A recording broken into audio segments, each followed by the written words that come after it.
sometimes we might be in panic mode if we feel like we're starting late. So what are things that we can do? Like, how do we know how much to put away? We've had conversations before, but how do we know how much to put away to make sure we're going to retire right? Which means I'm okay if I have to give up some Starbucks or, some other pleasantries in life. If I'm 55 years old, what if I had zero savings for retirement right now? What would you say to me? That's really, in my book, Tell Your Boss I Quit, I spend a great deal of time in the beginning of the book talking about measuring what it is that you spend and what your lifestyle costs. And you mentioned Starbucks and things like that.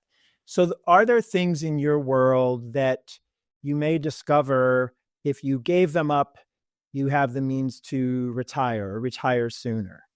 And you may discover, and I think this is really the most important part of that exercise, is I don't want to give them up. I like my lifestyle. And we do have people who have started a little bit later and maybe aren't able to fully retire at the quote traditional retirement age. And then that's a conversation. Well, how long are you willing to work? And also, is that job sustainable? Will your employer keep you employed through the period of time that you need? Those are things you need to start to discover. But I think what you need to do is it always comes back to goals, and it always comes back to your lifestyle and what does that lifestyle cost? And then if we measure to the point that we don't have enough, is there something you can give up to make costs less?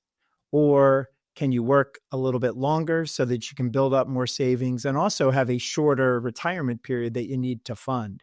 Those are the sacrifices and the challenges that you need to measure before it's too late.